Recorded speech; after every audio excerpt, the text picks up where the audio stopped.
नमस्कार दोस्तों, मैं हूं विभा पांडे और आप सभी का स्वागत करती हूं आज की इस वीडियो में। तो दोस्तों, आज की इस वीडियो में हम जानेंगे कि बहुला गणेश चतुर्थी व्रत के दिन कौन से 5 कार्य सभी व्रती को जरूर करना चाहिए जिससे व्रत का संपूर्ण लाभ मिलता है, और चंद्रदेव को अर्घ देने का क्या नियम विधि है, क्योंकि इस व्रत में सबसे महत्वपूर्ण कार्य जो होता है वो चंद्रदेव को अर्घ देना ही होता है। तो अर्घ कैसे दे, कौन सी गलतियां नहीं करनी है अर्घ देते समय, और चंद्र उदय का समय क्या होगा, तो इसी के ऊपर आज का हमारा ये वीडियो है। आप लोग बने रहें मेरे साथ मेरे चैनल पे, और अगर आपको मेरी ये वीडियो पसंद आती है तो प्लीज़ आप मेरे वीडियो को लाइक कर दीजिएगा, चैनल को सब्सक्राइब करके साथ में बेल आइकन को ज़रूर प्रेस कीजिएगा, जिससे मैं जब भी कोई वीडियो अपलोड करूं तो नोटिफिकेशन आपको सबसे पहले मिले। तो दोस्तों, भाद्रपद मास के कृष्ण पक्ष के चतुर्थी तिथि के दिन बहुला गणेश चतुर्थी व्रत रखा जाता है, जो कि इस बार सन 2023 में 3 सितंबर दिन रविवार को पड़ा हुआ है, यानी कल हमें बहुला गणेश चतुर्थी व्रत रखना है।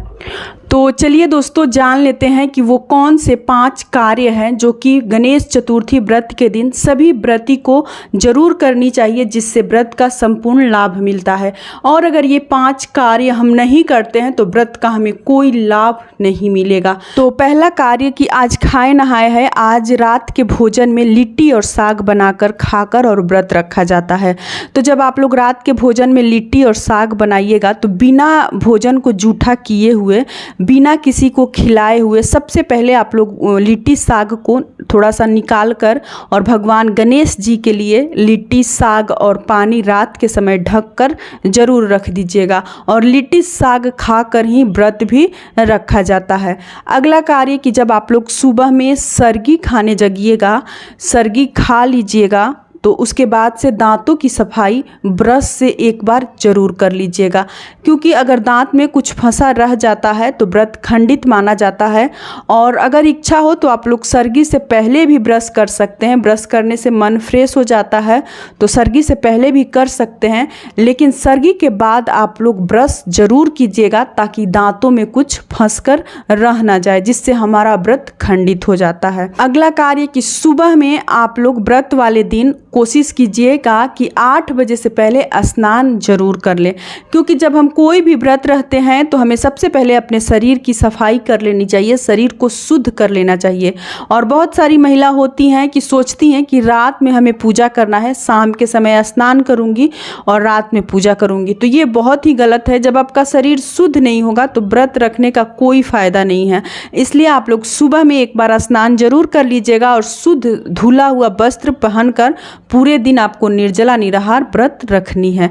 व्रत का संकल्प लिए बिना आप लोग व्रत ना रखें। व्रत का संकल्प कैसे लेना है, तो हाथ में ध्रुवा और कुछ सिक्के रख के भगवान गणेश जी की फोटो प्रतिमा के सामने खड़े हो जाएं, दोनों हाथ जोड़ लें, और जोड़ने के बाद से जो ही टूटी फूटी भाषा में आपको आती हो, जैसे कि हे भगवान, मैं आज चतुर्थी व्रत रखी हूँ, आप मुझे इतनी शक्ति दें कि मैं आपका व्रत संपन्न कर पाऊँ अच्छे से, और आप मेरे परिवार को, मेरे बच्चों को सलामत रखें, मैं आज आपका व्रत रखी हूँ। ऐसे करके बोल के भी आप लोग व्रत रख सकते हैं। वैसे देखिए, संकल्प लेने के लिए गोत्र बोला जाता है, नाम स्थान बोल के, और व्रत का संकल्प लिया जाता है। तो अगर उतना कुछ ना आए तो आप लोग अपने भाषा में ही जितना कुछ आता है बोलकर व्रत का संकल्प ले सकती हैं। उसके बाद से व्रत रखा जाता है। शाम के समय आपको स्नान जरूर करनी है, और स्नान करने से पहले आपको दातुन करनी है। देखिए, सुबह में सरगी खाने के बाद भी आपको ब्रश करनी है, लेकिन शाम के समय जब स्नान कीजिएगा आप लोग तो दातुन करनी है आपको। दातुन का नियम होता है मुख में ब्रश नहीं डालनी है, दातुन से आपको दांत साफ कर लेनी है। दातुन किसी भी चीज़ का दातुन आप लोग ले सकते हैं, और उसके बाद से ही आपको स्नान करनी है। बिना दातुन के अगर आप स्नान करते हैं तो आपका शरीर शुद्ध नहीं माना जाएगा। तो आप लोग दातुन कर लीजिएगा। उसके बाद से सिर पे काला तिल रखकर स्नान किया जाता है, बाल पर से स्नान किया जाता है सभी व्रती को। अगर आपका पीरियड भी हुआ है तो आप लोगों को अपने सिर पे तिल रखकर स्नान करनी है बाल पर से। और भगवान के प्रसाद में, भगवान के पूजा सामग्री में आप लोगों को पान, सुपारी, कुछ सिक्के, पैसे और गोबर, हल्दी, गंगा जल, कच्चा दूध और द्रुवा और ऋतु फल जो ही मिल जाए, गाजर, कोन, ये सब चीज़ें भगवान को बहुत अधिक पसंद है।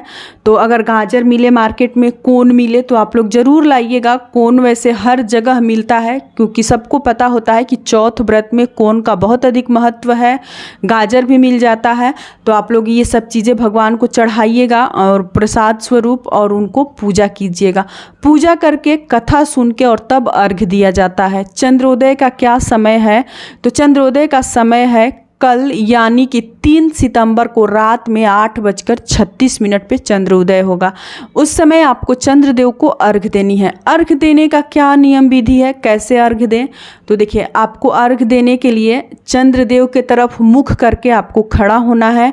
हाथ में दाहिने तरफ से आपको बाल निकाल लेनी है। थोड़ा सा अपने बाल को पकड़ लें दोनों हाथों से और हाथ में सुपारी, पान और कुछ पैसे लेकर 11-21 रुपये लेकर और तब हाथ जोड़ के और सामने पति को या बच्चों को खड़े करा लें, जैसे कि दूध, कच्चा दूध और गंगा जल मिश्रित करके, और वही दूध, कच्चा और गंगा जल गिराया जाता है बाल पे, हाथ पे।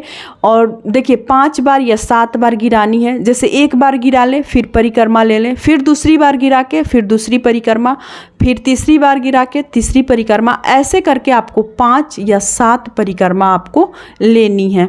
उसके बाद से आपका अर्घ्य संपन्न हुआ। गलती क्या नहीं करनी है, तो देखिए बाएं तरफ का बाल ना ले। वैसे अगर आप लोग सोचते होंगे कि औरत का दाहिना अंग नहीं बायां अंग शुभ माना जाता है, तो इसमें शुभ की बात नहीं हो रही है। कोई भी कार्य हम अपने दाहिने हाथ से करते हैं, इसलिए बाल भी हमें दाहिने हाथ का, दाहिने तरफ का ही लेनी है। तो दाहिने तरफ से बाल निकालकर ऐसे अर्घ्य देनी है आपको। उसके बाद से चंद्रदेव को प्रणाम करनी है और उसके बाद से घर में जो ही बड़े बुजुर्ग हो सबको प्रणाम कर लीजिए और अपने पति को प्रणाम कर लीजिए। भगवान के सामने बच्चों को भी प्रणाम करने के लिए भेजिए और इस प्रकार से आप लोग अपना पूजा संपन्न कीजिए।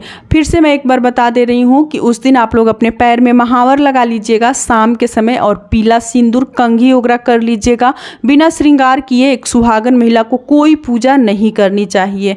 तो यहीं तक की थी आज की हमारी ये वीडियो। उम्मीद करती हूँ कि आप लोगों को मेरी ये वीडियो पसंद आई होगी।